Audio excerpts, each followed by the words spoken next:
Un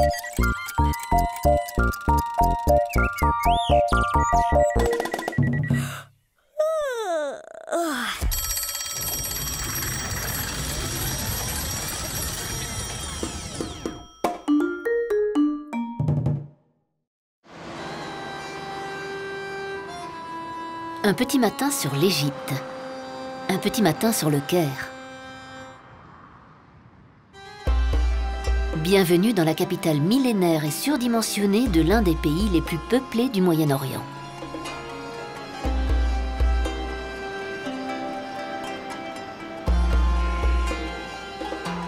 En hiver, le soleil n'est pas encore levé que Nasma, 36 ans, est déjà debout et au fourneau.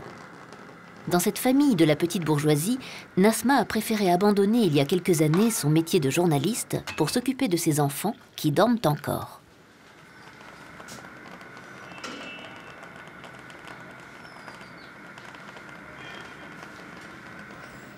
Le premier debout est souvent Bahi, 4 ans, le cadet de ses 2 enfants qui, entre jus de fruits et dessins animés, est loin d'avoir le matin le même dynamisme que son père Moui, 40 ans.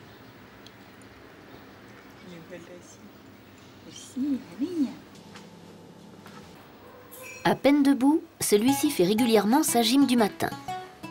Ce n'est pas tant pour lutter contre l'embonpoint des années, mais plutôt pour pérenniser une habitude qui remonte au temps où il était champion d'athlétisme.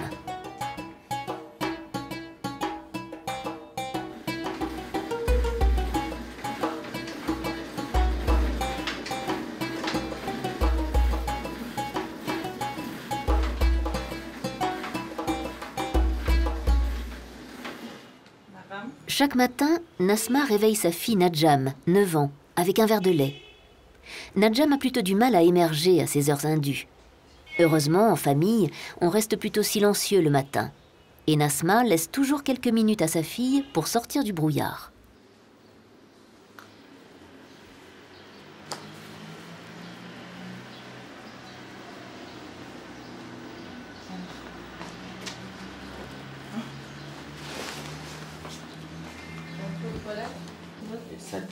De toute manière, pour elle, il n'y a pas un instant à perdre. À peine sortie de la chambre de sa fille, la voilà de retour en cuisine pour servir un petit café à son mari fin prêt.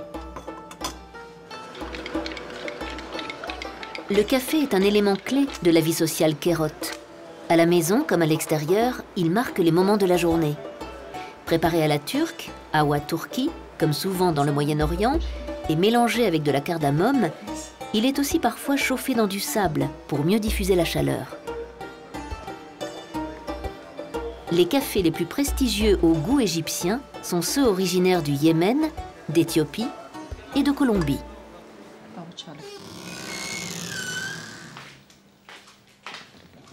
Nadjam est bien éveillée.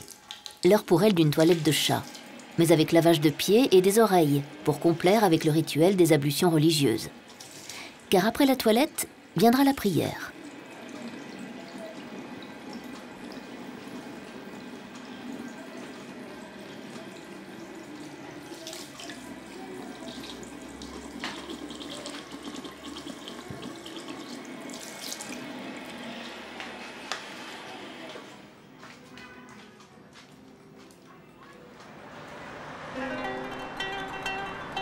La voix du muezzin s'est à peine tue que le soleil se lève sur la ville.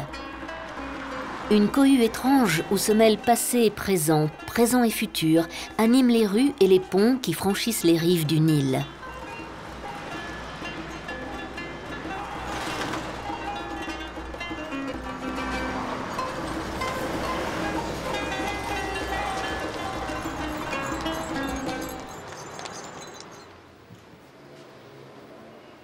À la maison, c'est donc l'heure de la prière. Nadjam dispose d'une boussole intégrée sur son tapis de prière. Le fin du fin, pour orienter celui-ci, comme tout bon musulman, en direction de la Mecque.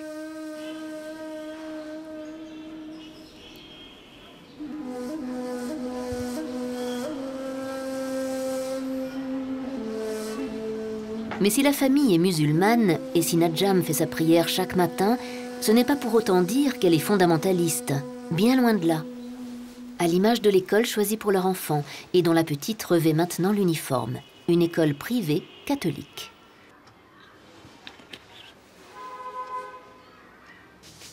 Le petit déjeuner est un moment important et Nasma a préparé pour sa fille du foul, plat traditionnel à base de fèves cuites. C'est une recette très riche que les gens consomment généralement dans la rue avant d'aller au travail ou à l'école. Mais Nasma n'aime pas trop que sa fille mange dans les échoppes ambulantes.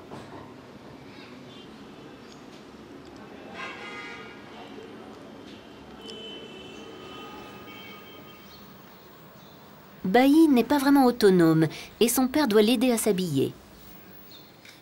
Najam l'est un peu plus, mais elle continue à prendre plaisir à ce que sa mère la coiffe. En Égypte, la coiffure a bien changé ces 15 dernières années. À l'époque, Nasma, comme la grande majorité des jeunes égyptiennes, ne portait pas de foulard sur la tête, et encore moins de voile. Mais aujourd'hui, cet accessoire à la forte connotation religieuse est devenu la norme. L'Égypte a pourtant une tradition d'islam modéré et progressiste. Quelques groupes fondamentalistes ont tenté sans succès de radicaliser la population. Mais le voile a fait son bout de chemin, même si on aime à dire ou à penser ici que c'est plus une question de mode qu'une question de croyance. Avant de quitter l'appartement, Najam vérifie une dernière fois son sac.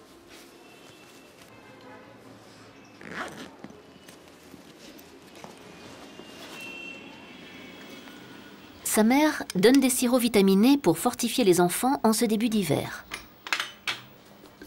Moui, en père moderne, participe lui aussi aux derniers préparatifs. Les enfants ont quelques instants de loisir avant de prendre la direction de l'école.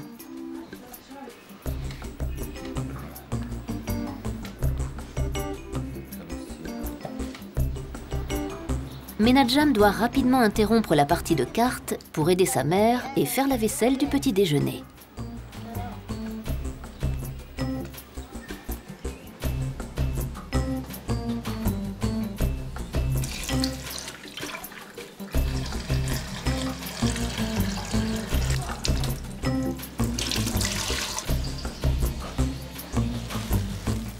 Nasma glisse dans les cartables des enfants des sandwichs pour leur pause déjeuner. Au menu, fromage à tartiner ou petites saucisses.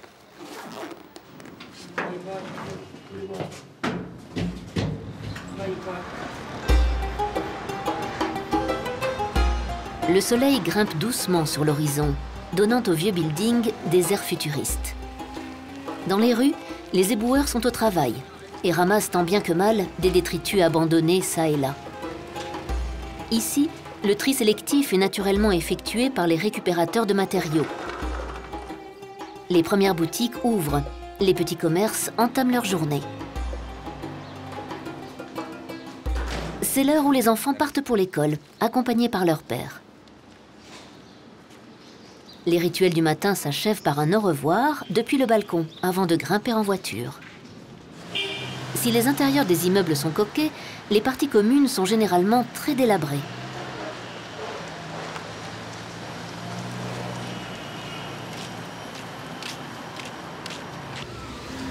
Le Caire est une ville millénaire, mais c'est avant tout aujourd'hui une ville moderne, où les avenues encombrées sont bordées d'immeubles. L'école est trop loin pour que les enfants puissent y aller seuls ou à pied. Et puis en route, s'ils ont le temps, ils font une pause à la piscine où Najam aime aller nager.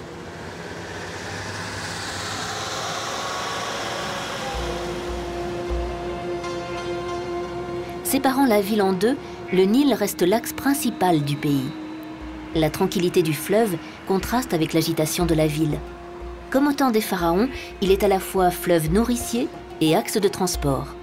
Ses eaux irriguent les terres et permettent les cultures.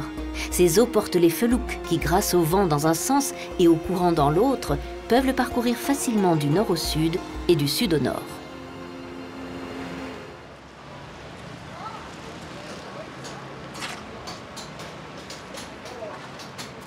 Signe du milieu relativement aisé auquel appartient la famille, Moui est chef comptable dans un institut universitaire, les parents sont membres, comme beaucoup de bourgeois kérotes, d'un club de sport au centre-ville.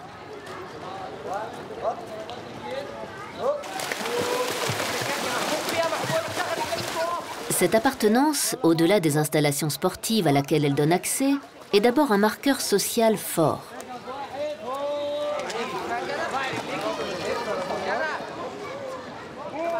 Il y a les clubs réservés à des groupes professionnels, mais surtout, généralement, dès que l'on a un peu d'argent, on cotise dans un club.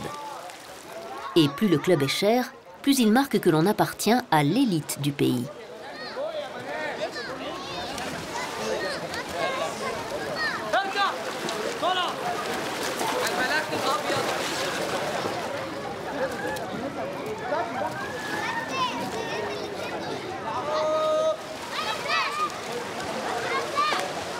Après cet intermède sportif pour Najam, il est temps de reprendre le chemin de l'école. Les avenues présentent désormais leur visage habituel, celui d'embouteillages monstres. Voitures, bus, taxis cherchent à se frayer un passage, souvent dans l'anarchie la plus totale.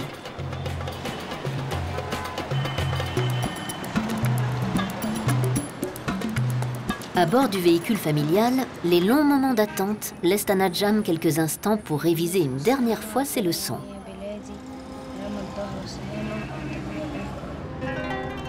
Son frère en profite pour se reposer. Les enfants sont plutôt chanceux. Car généralement, se rendre à l'école tient plutôt du marathon que de la partie de plaisir pour les enfants égyptiens. Des taxis ou des minibus hors d'âge et dont le nombre d'occupants ferait bondir chez nous la maréchaussée sont souvent réquisitionnés pour assurer le transport scolaire. Rien à voir avec le confort insouciant dont bénéficient Najam et Bahi. L'école est située dans le quartier de Garden City, un quartier riche du Caire, pratiquement au centre-ville, qui au siècle dernier abritait encore les colons et l'administration britannique. Pour aider à fluidifier le trafic, un surveillant guide les parents et ouvre la porte aux enfants.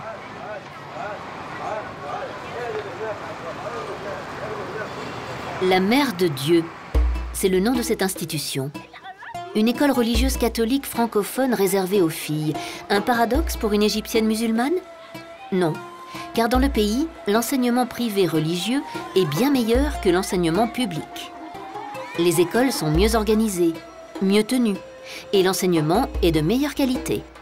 Et si les parents ont choisi une école francophone, c'est uniquement parce qu'elle était moins chère que les anglophones. Mais c'est là une toute autre histoire, bien loin de la nôtre. Alors il est temps de se dire au revoir et à bientôt pour un autre petit matin.